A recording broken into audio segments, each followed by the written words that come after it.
Report आई कि 13 करोड़ लोग poverty से बाहर आए हैं पिछले 5 साल में। ये मल्टी डायमेंशनल इंडेक्स, सर ये इसको आप कैसे देखते हैं? क्या ये बड़ा अचीवमेंट नहीं है मोदी गवर्नमेंट का? रोहित साहब, I mean this is miraculous achievement, कोई इसमें कोई शक की बात ही नहीं है। This is fantastic. तकरीबन 55% से लेके अब 16% हो गया है जो मल्टी डिमेंशनल पॉवर्टी जो इंडिया का पॉपुलेशन है। लेकिन अगर आप 21st सेंचुरी का टोटल ले लें तो last 20-30 years have been good world wide in poverty reduction, लेकिन इंडिया का performance in this century has been the highest. पिछले सेंचुरी में चाइना का था। तो अगर आप मल्टी डिमेंशनल पॉवर्टी को खत्म करना है तो it is not just giving people jobs and lifting them, you have to solve other problems.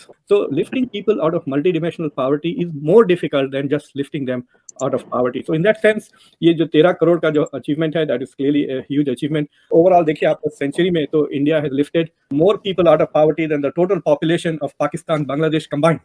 But that doesn't mean the job is over. Right. Government is working, no doubt about it. Anees Kazmi बोल रहे थे कि जो चंद्रयान भेजना जो है वो एक बेवकूफी थी। साथ में इनके अपने फवाद चौधरी वो पिछली बार बोल रहे थे चंद्रयान इंडिया का चंद्रयान फेल हो गया। अब चंद्रयान पे वो कांग्रेचुलेट करते दिख रहे हैं। Pakistan has been behaving erratically on it. देखिए इंडिया में ना सिर्फ गवर्नमेंट काम कर रही है, प्राइवेट सेक्टर भी काम कर रहा है, सिविल सोसाइटी भी काम कर रही है, पब्लिक भी अपनी मेहनत कर रही है। मतलब India is running on 4 wheels.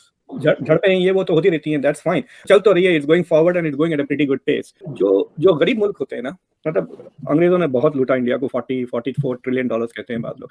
तो you are coming out of a very devastating experience. तो उसके बाद it was important इंडिया के लिए कि there should be unequal development जरूरी था। यानी अगर इंडिया जैसा IITs में इन्वेस्ट किया, साइंटिफिक इंस्टीट्यूशन में इन्वेस्ट किया, तो इंडिया हैड टू इन्वेस्ट, उसका जो डिविडेंड है वो इंडस्ट्रियल ग्रोथ में होता है। तो ये जो मून का जो प्रोजेक्ट है, yes it may have cost India, any scientific research investment project is worth it, क्योंकि उसका बेनिफिट्स कई चीजें होती हैं, it's not just in space. So they are learning also, इसमें लर्निंग, कई हजारों scientist are learning, it's inspiring many engineers to do well.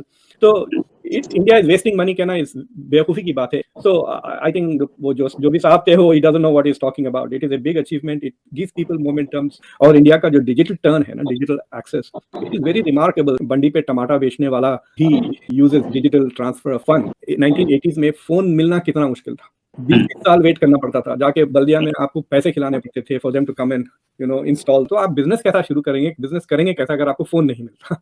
सो इस तरह से भी जो टेक्नोलॉजिकल डेवलपमेंट्स हुए हैं during the era of globalization, they have help poverty elevation everywhere, but India specially because India has harnessed ये जो डिजिटल टेक्नोलॉजी है उसको, जो इंडिया ने बहुत अच्छी तरह से उसको अपनाया है। तो साहब अगर आपको याद हो कि 2021 में, आज से 2 साल पहले, उस वक्त के army chief general Qamar Javed Bajwa ने भारत के साथ एक एग्रीमेंट किया, तो वो उसमें एक एलओसी के ऊपर एग्रीमेंट हुआ जिसमें एलओसी के ऊपर सीजफायर हो गया। तो कई लोगों का कहना यह है कि अगर पाकिस्तान ने अगर कंसेशन ना देता उस वक्त इंडिया को और एलओसी पे मामलात खराब रहते तो इंडिया के अंदर ये जो बिजनेस का एनवायरनमेंट है वो इस तरह ना हो पाता। और इस हवाले से कहा जा रहा है कि जनरल कमर जावेद बाजवा ने और उस वक्त की हुकूमत ने बड़ी जल्दी की और आज हमें कुछ भी नहीं मिला।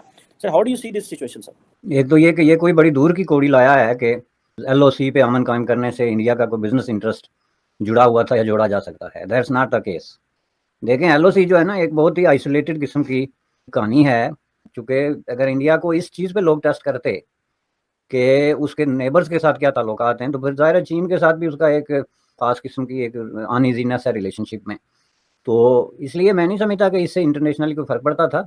ये जो मूव थी पूरी की पूरी ये पाकिस्तान की तरफ से थी। और इसमें दूसरी बात, तो आप ज़रा मुझे बताएं कि वहाँ पे गोले चलाने में पाकिस्तान के कौन से मफादात का तहफ़्फ़ुज़ होता था, सिवाय इसके कि कर्ज़ में डूबी हुई बाल बाल।